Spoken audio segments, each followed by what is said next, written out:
it is hard to find stuff when you're in a hurry. And of course, the crew is always in a hurry when they see us pull in with our hair on fire. So I make lists. I write everything I need at every aid station. 1, give me a glass of water with 4 electrolyte tabs. 2, remove the bottles from my cages. 3, put a bottle of water in the front cage. 3, 2, 1.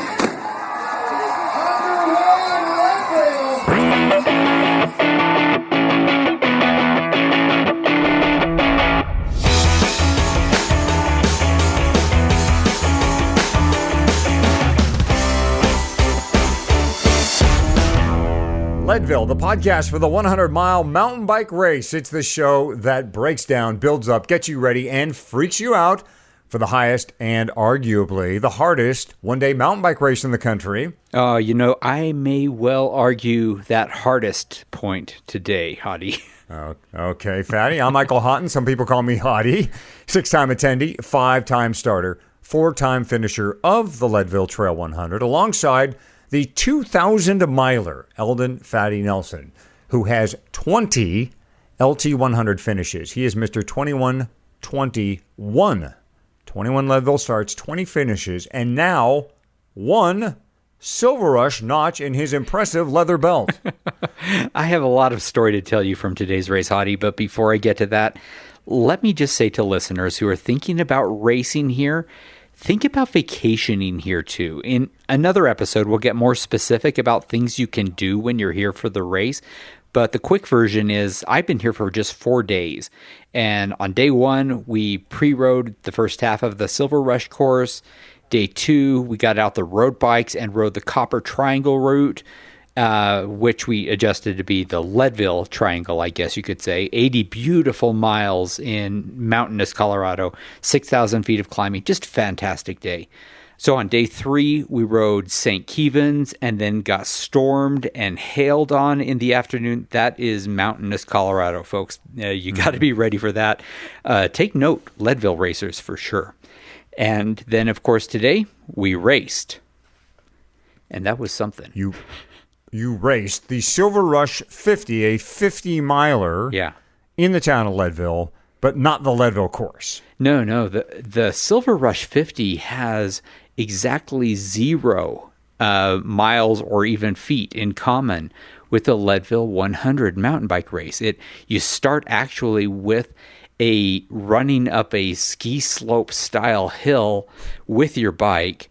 The climbing is way more intense. The number of times I was around people who were pushing their bikes far exceeded Leadville. You touch a peak that is at 12,000 feet or higher 6 separate times in the Silver Rush 50, as opposed to 1 time in the Leadville 100. And it is way more technical on the descents too. In other words, it is a race that really it compresses the difficulty of Leadville 100 into a much smaller course that is much more technical. Mm-hmm. What was your time? My time was 5:55, I believe.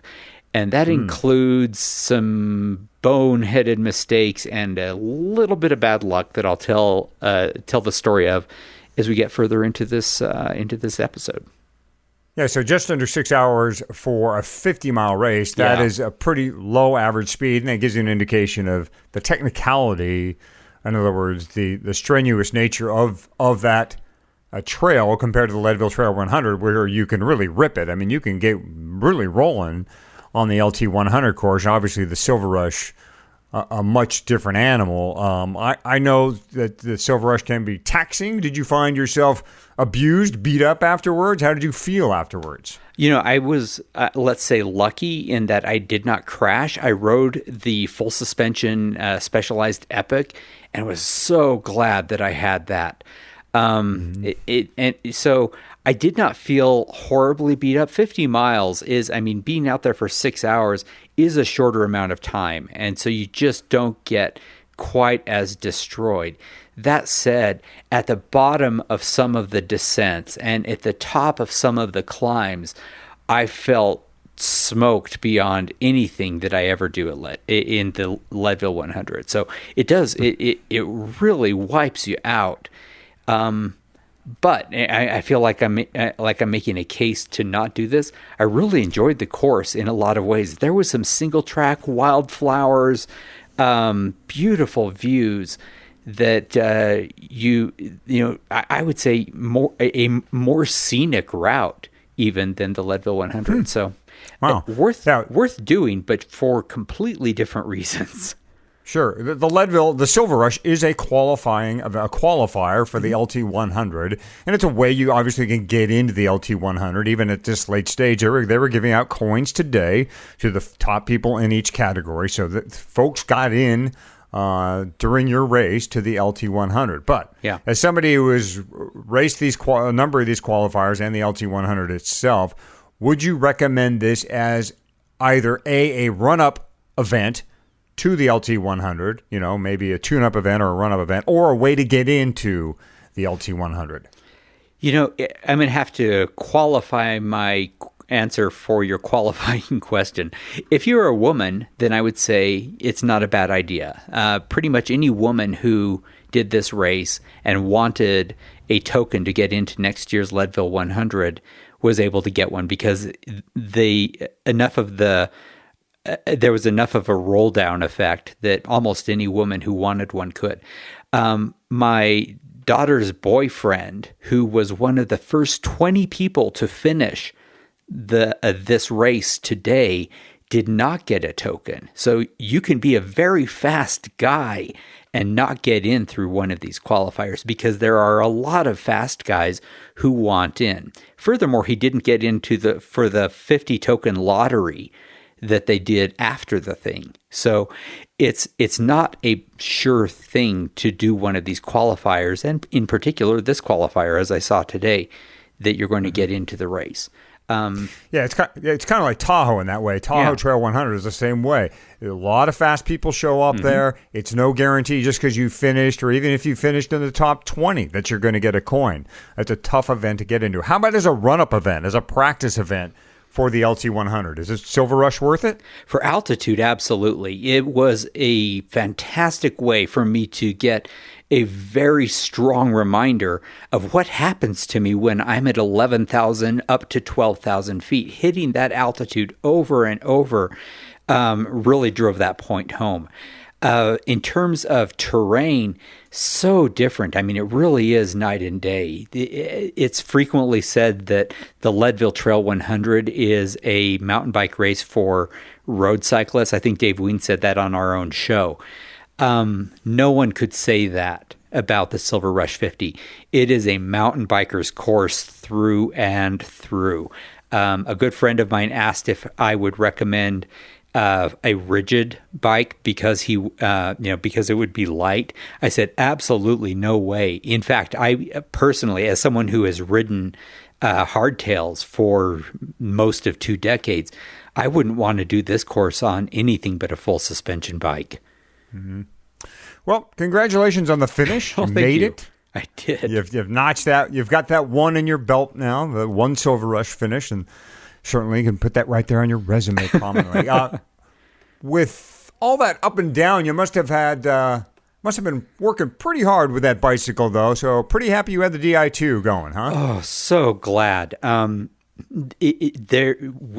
downs would be sharp, followed by a tough up. I was going from third gear to first gear into third and second all the time, and working all the way down, all the way up the cassette constantly. It is so nice to be able to just press a button and have it work, just listen as it works its way up or down the cassette as necessary. I was a fan of the Shimano XT Di2 before. Now I guess you could say I am a super fan. It was just fantastic. Mm-hmm. Yeah, it works well in that type of application where you need to shift and shift fast and often. Not to mention the fact that with 8,000 feet of climbing, a 50-mile race, you were also descending 8,000 feet in that 50-miler, which meant you were using the brakes pretty much nonstop for the final 10 miles or more, right? Oh, yeah. From mile 39 to 50, you are more or less descending nonstop. And it is so nice. I mean, you know, XT and with the Ice Tech pads, it is really nice to not have your brakes fade on you, and they didn't. I went from Alpine, Utah at about 5,000 feet to here in Leadville. Didn't have to bleed my brakes, didn't have to do anything. They just worked, and they worked well. They worked beautifully. One-fingered braking the whole day. You know, it's you don't have to spend at the XTR level to get what I would call XTR performance anymore. Right. Go to bike.shimano.com for more. We will also have a link in the show notes for this episode at Leadville100podcast.com. You can find out more about what Fatty's been writing and about all the great Shimano products there.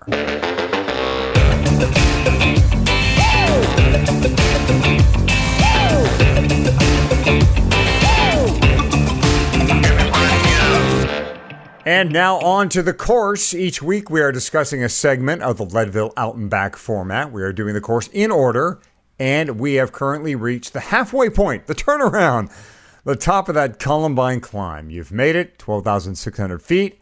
It's all downhill from here, Fatty. Not. Oh, you're going to enjoy at least some of this descent coming up.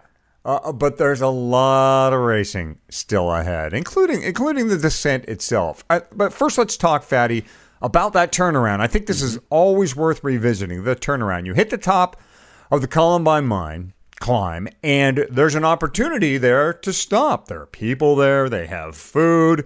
They're cheering. They're welcoming you. Oh, yeah. You got a little hollow. There's certainly a wide enough spot for a lot of people to pull over. The question is, do you stop or do you roll through? What does Fatty do when he reaches the top of Columbine? There's a nice little cul-de-sac style roll through route, and I take that knowing that there is a volunteer as you exit who will hand you a cup of water and a goo. I take that goo, I take that water, I slug the water down, I eat the goo, and by the time I am finished, I am at that little pitch, that little kicker of an uphill that seems to be put there mostly as an insult to us racers. Right. We've been doing all this climbing, and the first thing we do after the turnaround is climb again for a couple hundred yards. But you'll notice as you get to the top of the Columbine climb, you actually descend into the turnaround, and then that means, of course, you have to climb out of that thing. Yeah. And I, like you, Fatty, I've stopped once at the top of Columbine. That's because I was getting a flat, and that's the only time I've stopped. All the advice I ever received about that turnaround was do not stop, make the turn, climb back out, and as you crest that little climb you're talking about there, you can stop up there and do a goo if you need to. Yep. And then you can hit the Columbine descent. Does that sound like good advice? I think that's perfect advice. And if you go back to the episode where we talked with Dr. Grissom, that was his advice as well. If you don't have to stop at the turnaround, don't. Get down. You're going to recover better at even 11,000 feet. You know, the differences between 11 and 12,000 and 10 and 11, they're significant. And you are going to do better in the race if you can get down a little bit before you start trying, as soon as you possibly can. Right. And then that takes you into the first part of the Columbine descent. You'll remember this part. You're going to remember all of it because you just went up it. And this first section here can be a bit tricky. There's some good fist-sized rocks. That's tight double track. You got to watch for the folks coming up because you're going to be going down. You got to keep your wits about you. There's a good chance that you're going to run into a slow rider. If you're at all a good descender, you're going to run into somebody you're going to need to pass or want to pass. You're going to want to do so carefully because this section is quite rocky, pitty. You'll probably remember a lot of it because you were walking up this section. So that means it's also steep. But you really got to watch yourself. You might be a little out of breath. You're obviously going to be out of breath because you're at 12,000 feet. So you really want to watch yourself in this section. Yes, you can pass, but you have to do so, Fatty, carefully in this area. You do. You got to call it out, make sure that they know which side you are going on. I like to, instead of yelling out on your left or on your right, I like to just say, hold your line. because people are really dopey. As they are pushing their bikes up, they are every bit as non-lucid as you were a couple of minutes ago as you were pushing your bike up. It is, I mean, you forget the difference between left and right. You hear, move on your left and you move left, and people make those kinds of mistakes. So hold your line is unambiguous. It tells them to stay where they are and you get around them. Mm-hmm. And this section probably takes a good 10 minutes or so to get down, and then you're going to get back into what I like to call the canopy section, the tree canopy section, the road that is going to widen out a lot more. It's going to become smoother, and I love to tell folks, and I do this myself, I just blast the section. As soon as I see those trees again, as soon as I see the shaded area again, I let those brake levers go. I just wrap my hands around those grips and let the bike go. Now, there's a couple of things you just want to remember here. It's not completely smooth going through the canopy section as you're flying down. There are some baby heads. Baby heads are like semi-buried rocks, and you certainly can, Fatty, hit those with a front wheel and send yourself offline. That's right. And there are some brake bumps there, depending on the year. Sometimes there are very few of those. Sometimes it can be pretty chattery. But you want to watch for that, just like you would on any wide dirt road. And then, of course, because Leadville gets the sudden rainstorms, there can be running water that will create little erosion ruts that will go off the road or down the middle. And it's easy to get your wheels sucked into one of those if you're not paying attention. So don't just be looking 10 feet ahead of you. Always be looking 20, 30 feet ahead of you. It's a good idea just because, there are other people out there and there's, features of the road. Yeah, but I encourage people, let the bike go. Let it run. You're going to want to run this section. It is fast. It's nice, quick. It's shaded. It feels good. It's nice to finally go downhill after spending, an hour plus going up the Columbine Mine climb. I would say speeds reach over 30 miles per hour here, Fatty. I mean, you're going a pretty damn good clip. This is road bike stuff here as you're flying down Columbine. Yeah, you can really get hauling. I would have to take a look at Strava to see what my top speed is. I never ever look at my GPS as I'm going down this part. I am looking at the road. I am paying attention to the people who are walking or riding their bikes up. There's, with 2,000 people, depending where you are in this procession, there's a good chance you will see people very nearly to the bottom of the Columbine descent. Mm-hmm. Yeah. And as you get near the bottom of the descent, you're going to run into some tight turns that hopefully you have recalled or stashed in your memory bank when you went up. They're tight. As you enter the turn, you're going to not quite do a 180, but pretty close to it, and it pitches down quickly. You just want to remember where those are. Be looking well through the corner so you don't overcook it. I did once and had nearly had to come to a full stop because I was just going too hard through one of those corners, Fatty. They will come up and bite you if you're not careful. Right there at the bottom. Yeah, 5 or 6 hairpins if I remember correctly. So you got to watch for those, and you are not done with the hairpins till really you come out of the trees and you are into the alternate aid station area at the bottom of Columbine. Right. The alternate feed zone will greet you as you come out of the tree canopy. This is where some crews will set up and feed their racers. You're going to, again, hit that alternate feed zone. You're on a tight double track, and you're going to go through what I love this meadow. This meadow's only open on race day. It belongs to a rancher. It's private property. He's generous. He's kind enough to open it up to us on race day. It really is a pretty section of the ride. You get nice long views. And that's going to feed you back towards, now you're starting to head back towards the Twin Lakes Dam. But before you hit Twin Lakes, there's a little section here, again, tight, rocky double track that you've obviously already seen before, but it's a different look coming back. And, Fatty, this little section here always kicks my butt a little bit. I mean, there's some good kickers right here. The temperature's now up. You're getting warmer.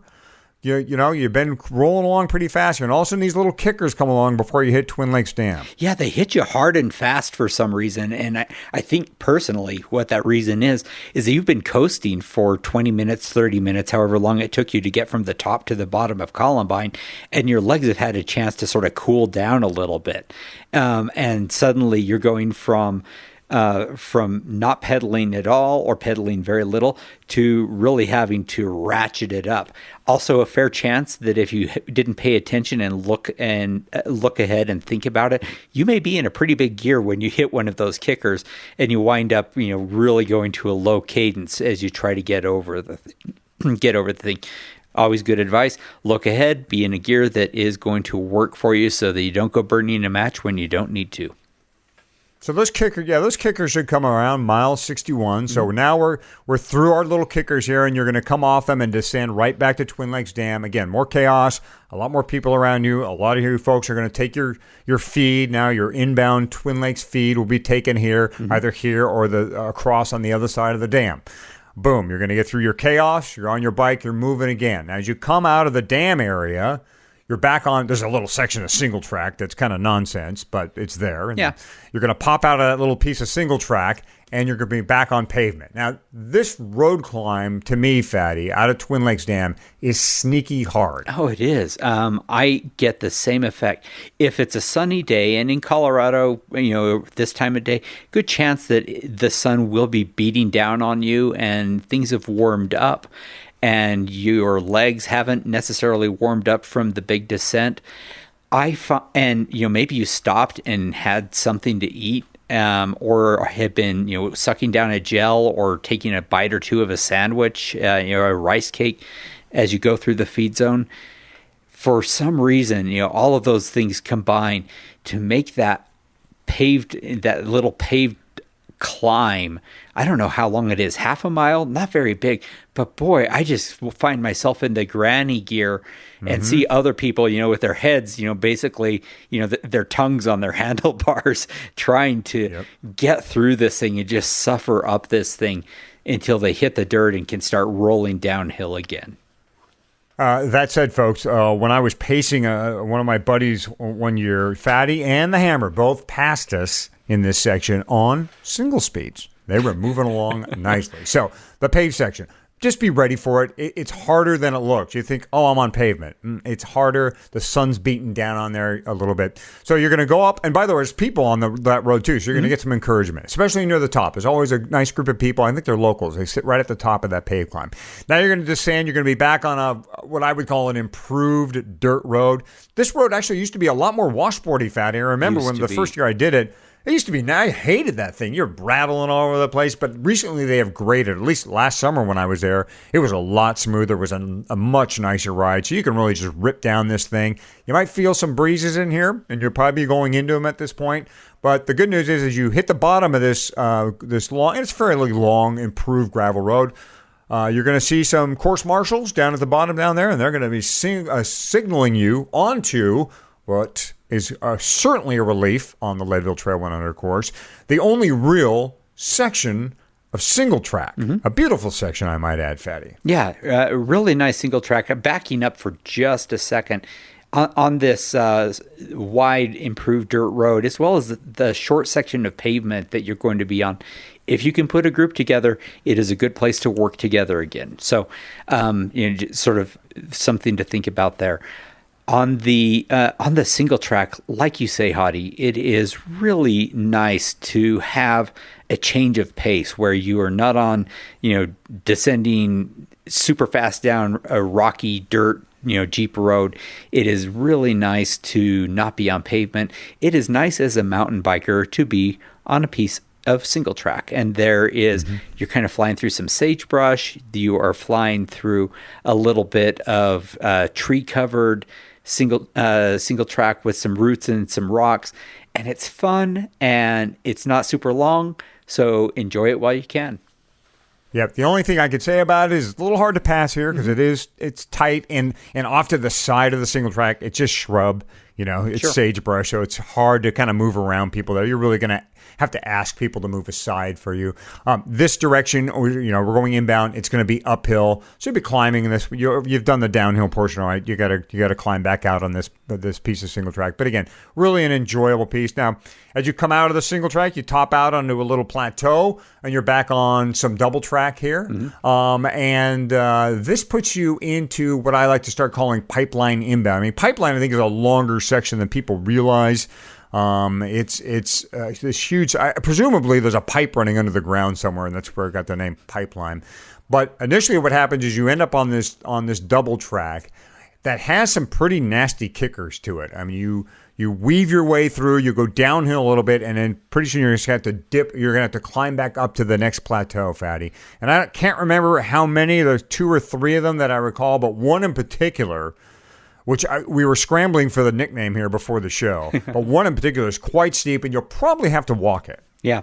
The single track that you were just talking about actually was created to go around the worst of those kickers because so many people had been injured on that descent. So there is one fewer than there used to be, but I think there are still a couple of them. And one of them is called Clavicle Hill, if I remember right. Uh-oh. And because it is, if you hit it with too much speed or, grab a little bit of brake, it's easy to endo. And of course, downhill, it can hurt. At this point in the race, of course, it is pure uphill. And you will see some brave souls who do their level best to ride up that thing. And it is possible. I have ridden up that on a not race day. On race day, I don't even try. As soon as I get into my granny gear and find that I am starting to, feel my heart kind of creeping up into the red zone, I swing my leg off and I push. I don't feel any need to burn a match on this hill. Yeah, me too. I hit the bottom of that thing. I might carry a little speed up the first eighth of it or something, and I'm off and walking, and it's fine. There's actually usually somebody at the top of that climb stationed up there, again, offering pushes, offering encouragement. It's great. Once you're done with that clavicle hill, we'll call it, you're going to do some nice long down and ups. They're kind of big, long switchbacks. They're really nice, actually. Yeah. You carry a lot of speed down to the bottom of these washes or where these maybe creeks run into, and you make hard right-hand turns and you climb right back out of them. You might do that. I think there's a couple of sections just like that. And eventually, you'll be pointed straight back towards the pipeline feed zone. Pretty much a straight drag. It's tree line for the most part, but long and straight. And the real deal here is it's a little downhill going back to pipeline feed, but the problem is there's usually a headwind, Fatty, in this section, and you got to be ready. You were talking about finding people back on that improved dirt road. Here's another spot. I think if you've got 2 or 3 people around you, get with them, because going back to pipeline feed, you're likely to find some wind in your face. Oh, yeah. You're on what people call the flat section of the course, and of course, it's never truly flat. But with a headwind, you definitely want to work together with anyone that you can put a group together with. And if you can hold that group together through the pipeline and onto the pavement, which is what we'll be talking about next time, you'll be really glad you did, because that pavement with a headwind, so brutal, so brutal. So you're back at pipeline feed, folks. It's mile 73. You just got the 30 more to go. Next week in our course segment of the show, we will talk you through the short but crucial section of road that will bring you to the crux of the race, the power line climb. Today's episode of the Leadville podcast is brought to you by 50 plus miles of flawless rolling for both the Hammer and me, brought to you by our Envy wheels. I didn't have flawless rolling thanks to my tires, but I will get into that a little bit later. The wheels rolled flawlessly. Hottie, I got to tell you a little bit about our wheel setup on our bikes today. Lisa and I are riding identical bikes, Specialized Epic S-Works with 2.4 Conti X King protection, mounted, of course, on Envy's new M525 wheels. I rode with 20 up front, 21 in the back. Lisa rode with 18 in front, 19 PSI in the back. This in spite of the fact that the course is littered with rocky, loose downhills that were, frankly, in some cases, at the edge of my abilities. So while I was freaked out by the day, my wheels were one thing I didn't worry about for a single second. These 525s are the best feeling, most confidence-inspiring mountain bike wheels I have ever had.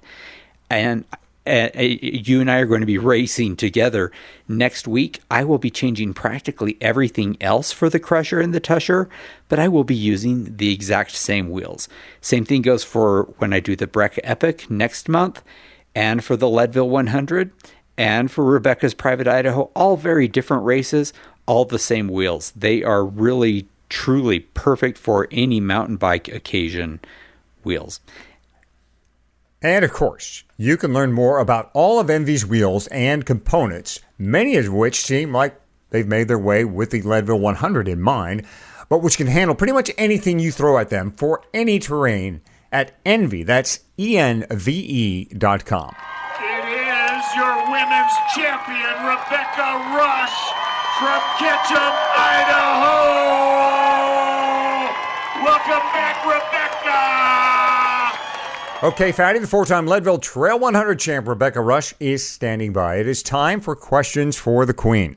Reba, welcome back. Always looking forward to asking you some questions. I'm ready, Fatty. Ready to answer. So in this show, we are talking all about aid stations and preparing for them and having your crew be ready for you.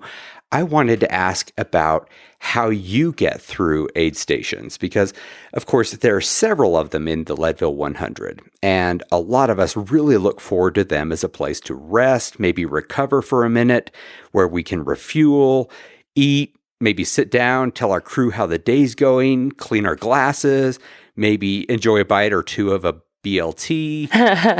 What do you do? What is your crew and aid station experience? I don't do that. I have a rule: no chairs at the aid stations.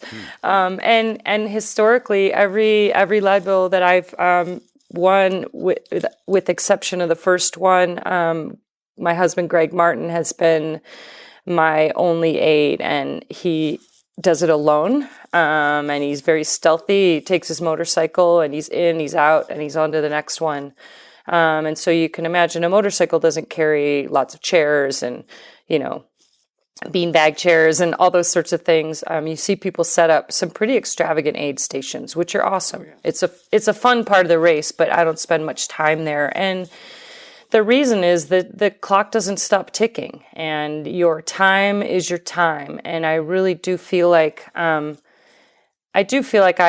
I never was the fastest person to win Leadville. I felt like I was the most efficient person to win Leadville, and aid stations really do allow you time. You think about if you're trying to make that 12-hour buckle or 9-hour, and all of a sudden you're, a couple miles out from the finish, realizing you could use 5 more minutes right then and there. That's not the time to make up those 5 minutes. And so I'm really strict in the aid stations about getting in and out. And what I do is I do clean my glasses, and I do, I don't get a BLT, but, you're eating, but I do those things while I'm rolling. And so even if I'm rolling 2 miles an hour after pipeline, is a nice flat section where you can eat, you can drink, you can clean your glasses. Even if I'm going forward, even if it's slowly, instead of actually completely stopping your progress and watching the race all go by. And the parties at the finish line, your BLT and all those things are a lot more fun at the end than they are in the middle of the race. And I'll tell you, if you sit down in a chair, it is very hard to get back up again and get going and get that momentum that you've gained while you're riding. And so, it's even went to sort of the, there was a progression in the top riders where, I had to even learn how to use musette bags, which is a road strategy. So there were, in the winning years, I didn't even actually stop. I just grabbed the musette bag. Greg was running along in his motorcycle boots next to me. And so it's a rolling aid station. And I just figured, hey, if I can shave a minute here, a minute there, because it's very competitive. And as you know, sometimes it's only broken apart by a minute or so. So I would rather not take time in the aid station and have extra couple minutes buffer on Columbine, or, as I'm cruising into the finish line, know that I'm going to make my goal. So yeah, it's in, it's out. That's not the place. You're happy to see your people. That's the thing. You're so happy to see your friends. But like I said, I prefer to celebrate with them at the finish. And that is one of the things that I really did learn from you during one of the clinics that you put on at in Leadville right before the race is your average time doesn't drop much when you're rolling slow. Your average time really plummets when you are at a complete stop. And it just, if you can spend just a few seconds, and have your crew take care of you and get you out the door, then you have a better chance at getting the podium if that's what you're chasing, or that 9-hour mark if that's what you're chasing, or that 12-hour mark, or the 10.5-hour mark, whatever you want. It's the aid stations is one place where you can get free time. It's free time without riding any harder, which I really like. It's just being efficient. It doesn't take any more training or energy or being fitter or faster to drop those 10, 15, 20. I mean, some people spend, if you add it all up, they spend an hour, in aid stations. Yeah. Some of the top people, the faster people, they're spending 10, 15 minutes. If you add them all up, it's 3 minutes here, it's 3 minutes there. That's a big chunk. And to take that back, you don't have to ride any faster.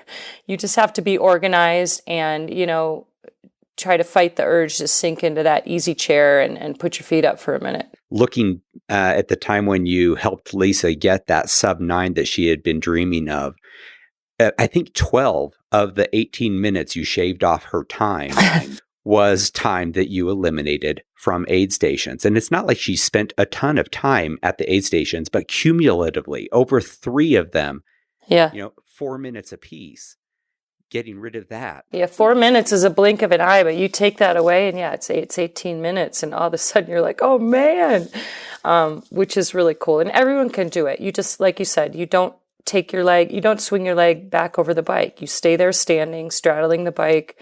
Your crew knows what to do. And the key is really that you have prepped and trained your crew and you've organized your gear exactly how you want it so that it's easy for them to just give you another Camelback that's fully loaded with everything you need. And that's it. That's it. Reba, it is always a pleasure talking with you and getting to be a little bit faster without needing to be any faster. All right, we'll talk with you again next week for Questions with the Queen. Thanks, Fatty. Hottie, it was no accident that I asked Reba about going through aid stations as fast as possible today. It was thanks to her advice that I really even started thinking about the urgency of aid stations, no matter what your race objective is. The fact is, the speed you get through aid stations at this race really compounds itself. If it takes you 5 minutes to get through one aid station, it feels like that's no big deal. But it might be the difference between hitting and not hitting your objective. And then when you compound that into 5 minutes at every aid station, you can see how it really is going to cost you. Yeah, I remember talking to Reba one year on a little online chat she was holding about the LT100 and about endurance racing. And I asked her, Rebecca, what is your key to breaking 9 hours at Leadville? And I had one failed attempt at this, and I was gunning for a gold buckle. And she said, absolutely turn your feed stops into pit stops. You want to make these things as fast as you can. Yep. And we'll be digging into techniques both racers and crews can use to get through aid stations in the time you need to and not a second longer. That's coming up next.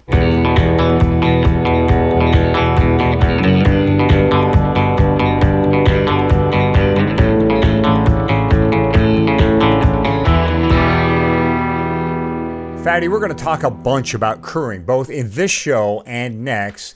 And a big part of this topic will be your feed bags, how to set them up, how to label, organize, whatever. But when it comes to what you are putting in them, those feed bags, well, that's easy. Just turn to the feed. Yeah.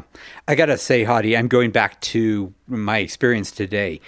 I put 640 calories with 2 packets of Morton 320 and a liter of water into my Camelback Chase and then used Goo Roctane gel on the half hour. And it made at least one thing easy in this race today.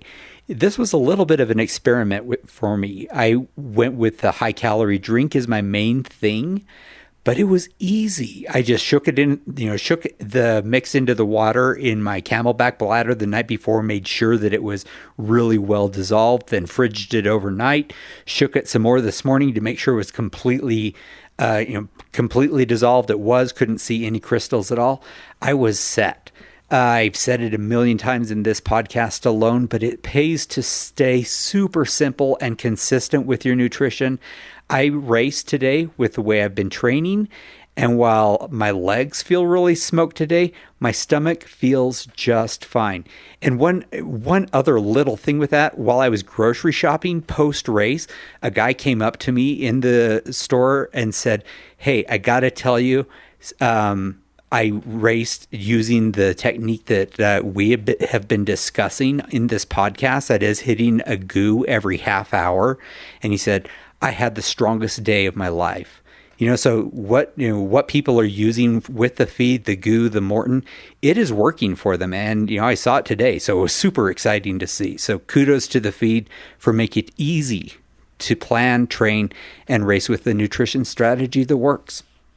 And our podcast listeners can get a great price on the training and race packs custom curated for Leadville racers. Go to thefeed.com/Leadville for the race pack. And then there's a link on that page to go to the training pack. And be sure to use the code Leadville15 for a 15% discount on either of those boxes. Yep. And one other thing, you can also use that Leadville15 code anytime you're buying any amount of the Morton drink mix. So even if you're not buying one of our training or racing packs, you can still use that code when buying Morton, get a 15% discount, nicely to get. Very strongly recommended. Again, thefeed.com/Leadville and use the Leadville15 code at checkout. A perfect segue, of course, going from the feed to feeding. And our big double feature coming up here, this show and next, we're going to talk a lot about crewing the Leadville 100. This is a big subject. This is an important subject. So we're splitting it into two parts. In this episode, we're talking about planning, what racers and crew need to do before race day to be ready for a great race. Next episode, we'll talk about location and execution. As I've said many times on this show, Fatty, I am Mr. 654. That is 6-time attendee, 5-time starter, 4-time finisher of the Leadville 100. But what we have not explained is how we got to 6 when there are only 5 starts. The 6th was in 2014 when I, instead of racing, appointed myself crew chief for my guys on the Hot Wheels cycling team. And I'll have to say, besides gold buckling, this was one of the most rewarding Leadville experiences I have had.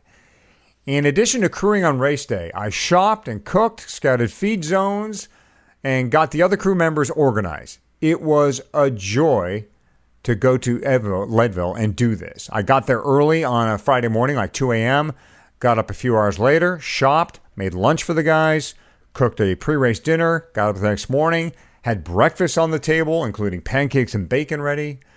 But the most important thing I did for those few short days there in Leadville was feed zone preparation. Fatty, do you watch auto racing at all, especially Formula One? I lived in Indianapolis for a while, so I did pay close attention to the Indy 500. And in fact, my oldest son is named Nigel. Yeah, and then you will know, that's really Nigel, as in the Nigel Olsen. Nigel, the racer's name is escaping me. I'm blanking his last name as well, but yes, after him.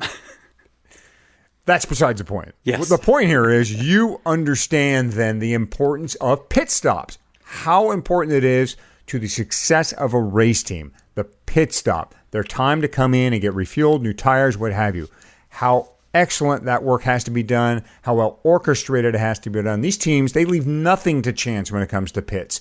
They clearly plan everything out and then take into consideration all the things that can come up during a race. You want that same attitude at Leadville, right? Because time in the feed is time standing still, and you want to minimize that lost time. So here's what I did as a crew chief to get my riders and my crew ready for race day. I'm just going to go over this, and Fatty's going to have some stuff too. First, I would say before race day, try and drive to each feed zone, check them out, and map out where you plan to be. Map out where your crews plan to be. Pick an alternate spot, too, in case someone beats you to the punch on race day. By the way, I want a quick shout out for the Leadville race map. I love this thing. It's old school. It's analog. It's fold out. But go get one and fold it out on your kitchen counter or anywhere where you're staying in Leadville and go over this thing and identify the feed zones and say, here's where we're going to be, and mark things on it. It's a beautiful map. Yeah, I know we have Google Maps now and everybody can look things up on Strava. No, go get the analog thing. It's a great little, it's a keepsome too. It never changes. So get the Leadville race map. Yeah. And in fact, I have like 2. I keep them here all the time.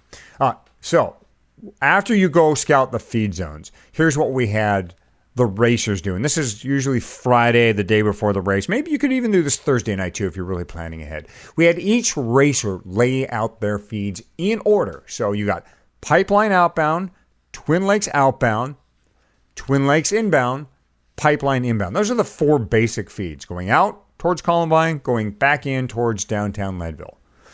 So we have each of them feed out 4 feedbacks, at minimum 4 feedbacks like that. Bottles were pre-filled, no powder in the bottom. We want them full of whatever fluid and powder and shaken up and ready to go.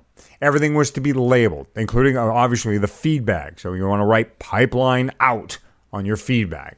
Bottles, too. Good idea to label a bottle, especially if one has got a certain flavor drink mix and another is plain water, what have you. So label that.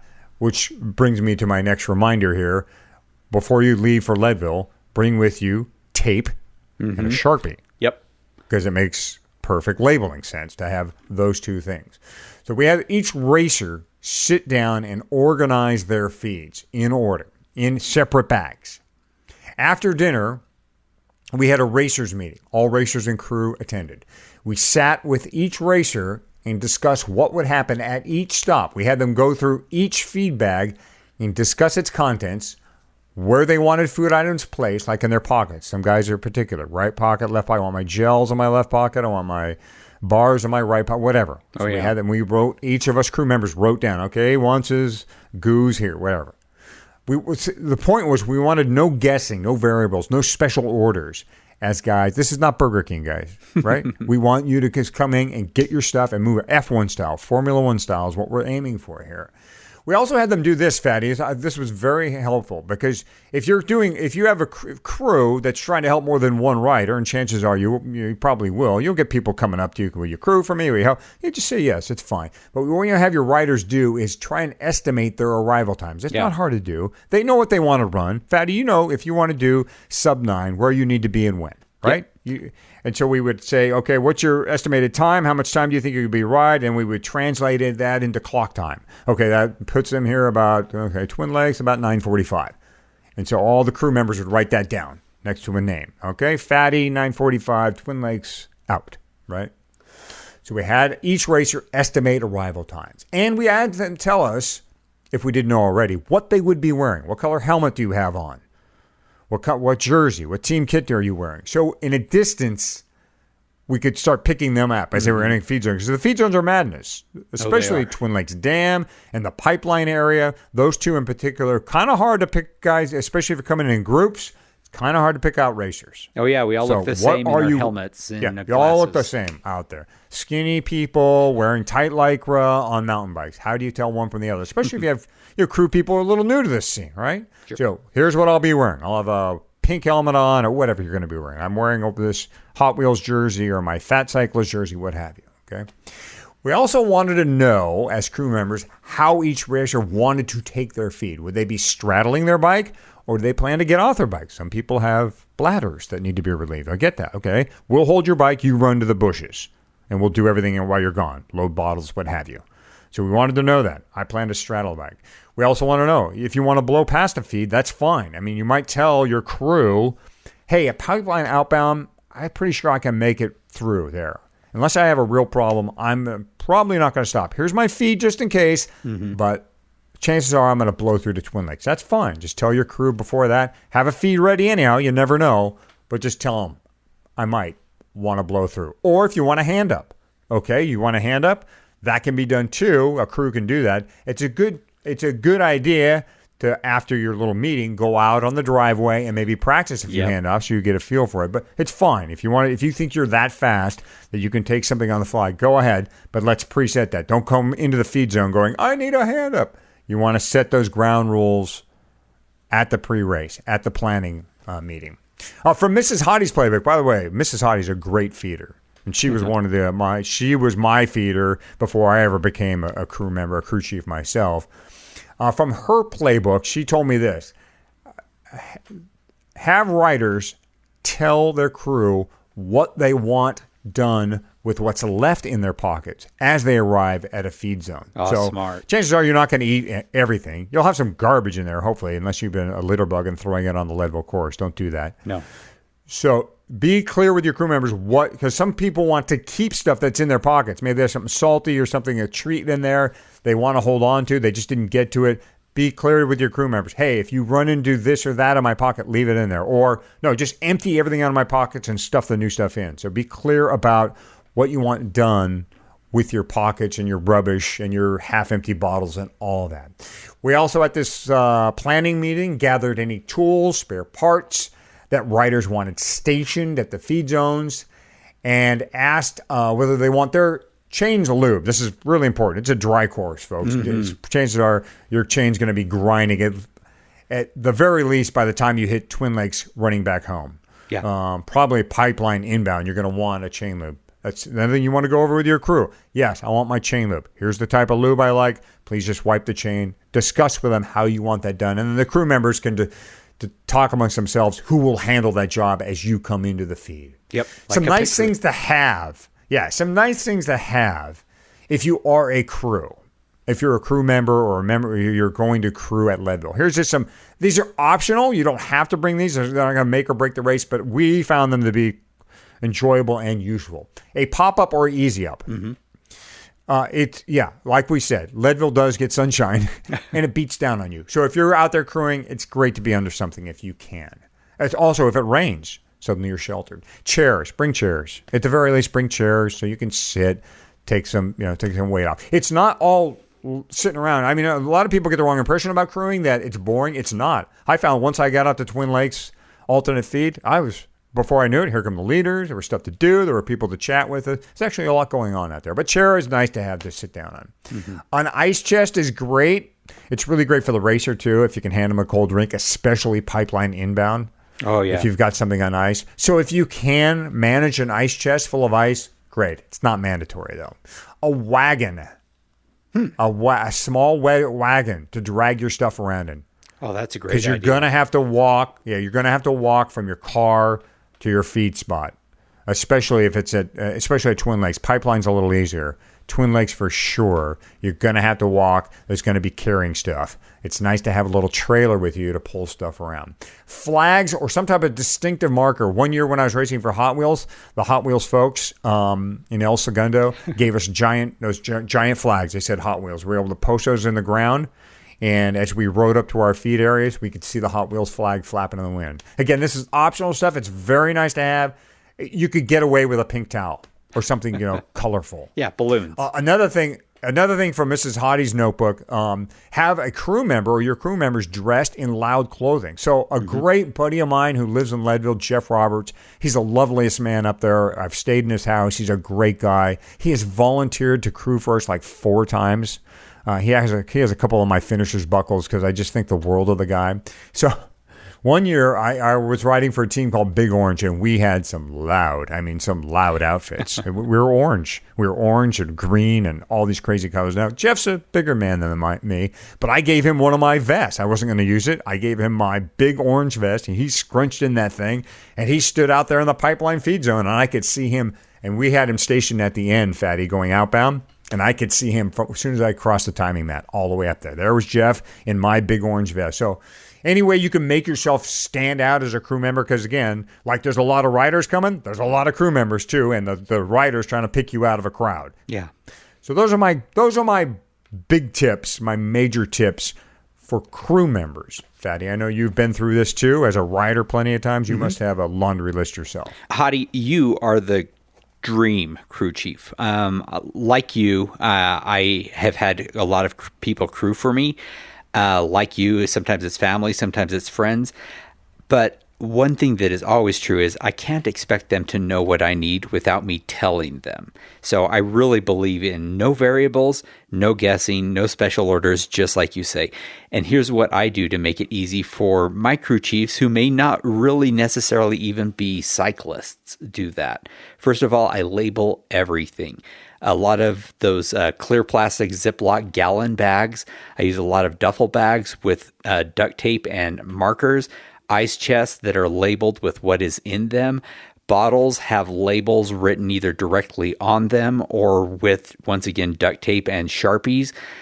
Tools, tubes, everything I need is in something that is labeled and is easy to find. It is hard to find stuff when you're in a hurry, and of course the crew is always in a hurry when they see us pull in with our hair on fire and some important, some arbitrary objective that we feel is slipping through our fingers, with every passing second. So, a white label with a black marker on a bag that says bad weather gear. Another one that says extreme weather gear. All of my gels in a plastic bag that say things like Twin Lakes Dam 1, 9:20 a.m., focusing on the time and where and when.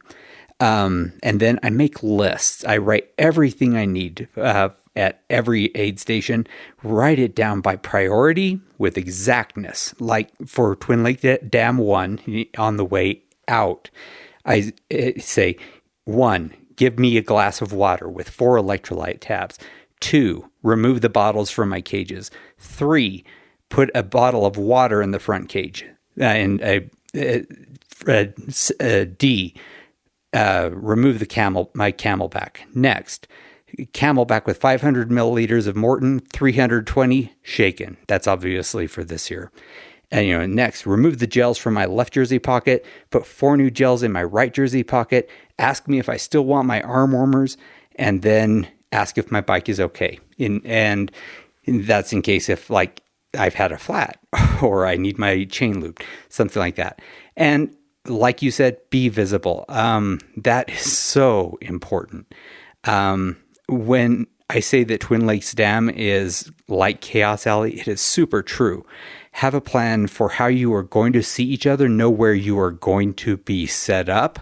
That is very critical. This actually hampered Lisa's time one year when she did not see her crew and flew right by them and just did not know where they were. She was stopped at a neutral aid station, at the neutral crew aid station, where I caught up to her and said, everyone's wondering why you just rode by, and she didn't understand. Where were they? I guess I thought they didn't make it. They had made it. They didn't see her. She didn't see them. And, it was just sort of a missed moment. We were able to fix it. The world didn't end.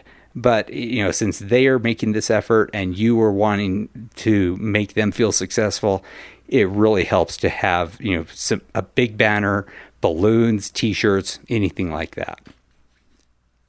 If all goes well, then you like to see times of about 15 to 20 seconds. That's about right for you in each feed stop? Yeah, it really shouldn't take any more time than that. I put a foot down, they take care of this list of things, and I am gone. I try to be super fast, just like Reba said.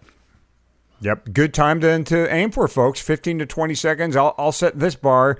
My good buddy Sean Holderbaum, who qualified through Barn Burner one year, I went out there with him. We did 10-second stops. Wow. He did 10, 10, and 9 second. 3 stops we did out there, and we had him in and out flying, folks. He was moving, and he qualified easily. So, yeah, aim for something there. Aim for a time. It's a good idea. Make that part of, just like your splits. Put down, I want to be in and out of pipeline in 14.9 seconds, whatever it is. Just like an F1 car. That's what you're shooting for.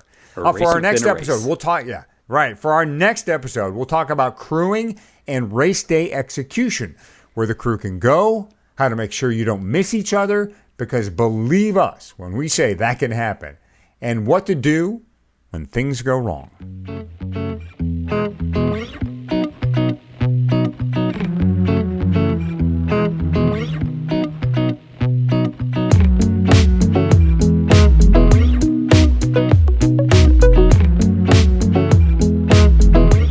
So the Silver Rush, Fatty, that sounded like a pretty rough course. Oh, it was a rough course, and the lots of baby heads, lots of bumps. It was tough, and in fact, I had a flat within the first 5 miles of the race today. It was tough. So I of course took my I took my tool out of my multi-tool out of my Banjo Brothers saddlebag and started, put it in the axle and started threading that out, when it occurred to me that I, maybe could just put some CO2 in it and hope that the stands would cure and everything would be okay. So I left the tool in there thinking, okay, I'm going to put some air in first, and then if it doesn't hold, then I still have the tool in there and I can finish threading it out. It seemed like it was going to hold, and getting super excited, I just took off. And of course, as soon as I did my first shift after that, it didn't shift right because the axle is only partway threaded in.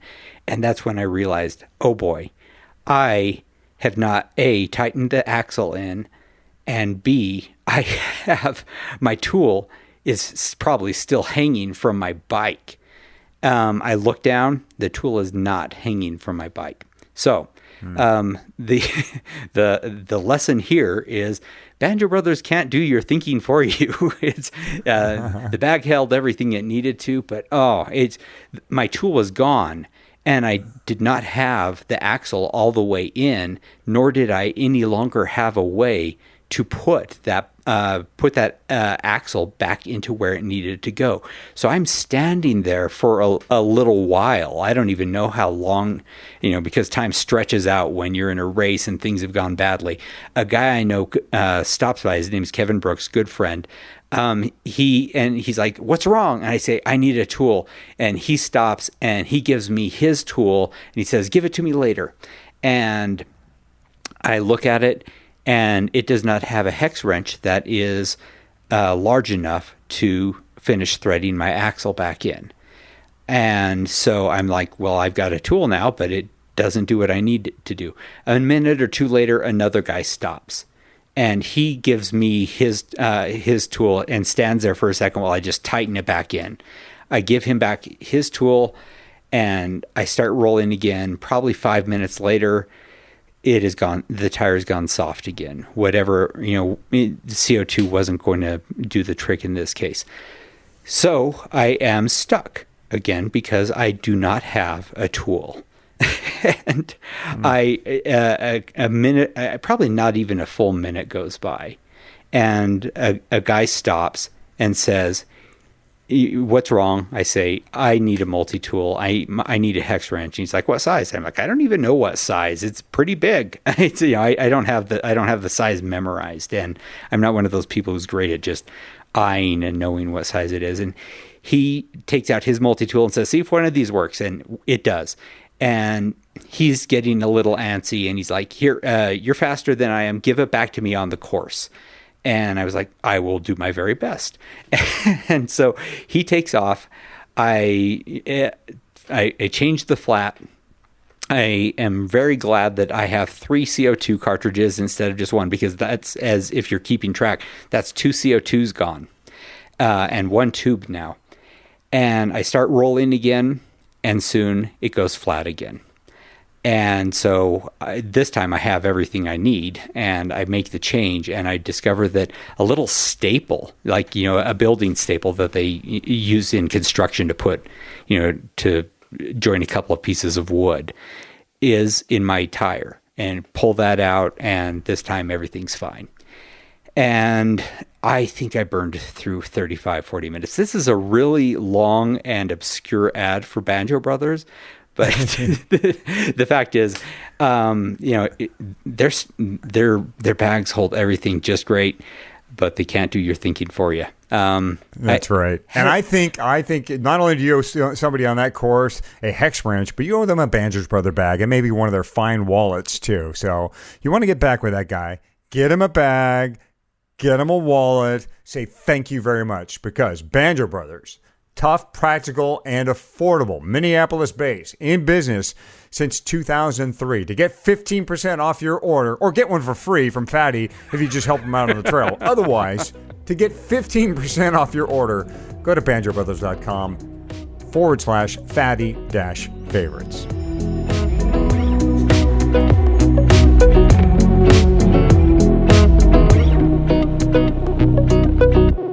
Every week, we bring in Training Roads coach Jonathan Lee for tips on what to do and what not to do when training for the Leadville Trail 100. Jonathan, it's great to have you back. How are you doing? Doing great, Eldon. Thank you. We're getting close. Right. We are 1 month before the big day. I mean, not exactly a month, but 5 weeks out from the race. What should our training focus be right now? You know, I kind of want to, because once again, your training is going to get more and more specific. You're 5 weeks out. So at this point, you know, you're really not looking at making a whole lot of gains. You shouldn't be looking at, I'm panicked and I need to get faster. This is where you're really looking at, you're going to start to dial things down in the very near future with, 2 weeks, 1 week to go. You'll really be dialing down that volume and you'll, maybe maintaining some intensity, but you're really going to be bringing things down. So it's too late to kind of grab any easy, low-hanging fruit, so to speak, with your fitness. But this is definitely where you want to get to the point where that specificity is already in place and you're starting to feel like, okay, I'm ready for the circumstances I'll face on race day. And like one of those circumstances, that I think a lot of people misunderstand is elevation and how that can affect, because last time I checked, this race is at elevation, a little bit of elevation. So, so yeah, it's that absolutely factors into this sort of specificity you're chasing. Hottie, when you're 1 month out from a big race like this, your A race of the year, what are you thinking about? I'm thinking about, when's that taper coming? When's my next rest week? Jonathan, here's what I know a lot of people might be thinking now, and I've heard people do this, and I've seen people do this before. Coach, we're about a month out. I want to do a race simulation. I want to go out and do a 100-mile race. I want to race as long as I'm going to race at Leadville. So I'm going to sign up for such and such Grand Fondo, Dirt Grand Fondo. I'm going to go out and do a 100-mile race. To that, you would say what? Yeah, I would say it's not necessary. Although our mind really begs for that, it's really actually not necessary. So the interesting thing is your body, when you're talking about really short efforts, like let's say that you can do, you can do 800 watts for something like 15 seconds, okay? It's really tough for you to stretch that 800 watts out from there. With short efforts, that intensity is much harder to stretch out. However, as the duration of whatever the effort is, so for Leadville, you're looking at 10, 11, 12 hours maybe. When you're looking at something like that long, you'd be surprised what you can do. What you can do for 3 hours, you may very well be able to maintain for up to 9 hours. It's something that your body basically gets into a spot where when the effort is lower, and I don't really care how hard you want to push at Leadville, you will be brought to your knees, so to speak. You'll only be able to perform at a certain level, and that's your capacity. When you're talking about that, if you can go and do a 3-hour training ride, you'll be surprised what you could do at Leadville. And when I say 3 hours race pace sort of thing. But it's really not necessary to replicate the duration of your event, even though your mind seeks after it. Mm-hmm. Sure, there's a psychological benefit to saying, yeah, I've done this before in terms of the time or the mileage, something like that. You don't physically actually need that. So if you can trust in the fact that what I can do for 4 hours, I can stretch out and I can do for the whole entire day, trust me and ride on my trust, you'd be surprised at what you can do. Mm-hmm. Fatty, Dave Weens, I'll never forget, said his longest training rides were 5.5 hours. Now, we're not Dave Weens, no, and he lives in a special place and is a special human being. But I think it goes to show that if you're focused, if your training is focused, it'll carry you a long, long ways. Yep, absolutely true. Jonathan, it is always fantastic talking with you. Thanks so much for answering some of our training tip questions. My pleasure, Eldon. So Hottie, some of the things Jonathan said really resonate here. There really isn't any low-hanging fruit fitness-wise for us anymore. The fitness that you have is pretty close to the fitness you're going to bring to this race. There's doing a race simulation, like, for example, doing the Silver Rush 50. It probably didn't buy me anything in how I'm going to do at the race. It was more of just an interesting experiment for me. But there is still time, of course, to do to do events that are of perhaps shorter duration, making sure that your nutrition is nailed down, making sure that your energy levels remain high. In other words, do a shorter ride right now to kind of make sure that all of your pieces are in place. Mm-hmm. Yep, training is a cumulative thing, folks. You don't go out and get all your Leadville training in one fell swoop. A Leadville simulation race is not going to do much for you other than wear you down. As we put the wraps on this one, Fatty, we'd like to remind everyone that this podcast can be found on Apple Podcasts, Google Music, and the home website, Leadville100podcast.com. Subscribing, rating, and reviewing us on Apple Podcasts helps others who have caught the endurance cycling bug find us. Yeah, and if you have ideas or questions for us, head over to the website's comment section, get in touch. Also, follow me on Twitter. I'm @FatCyclist, or on Facebook, where both Hottie and I are active in the Leadville 100 MTB participants group. Good luck in your training. Thanks for listening. We'll see you at the finish line. Don't panic, but we are under 5 weeks to go, folks.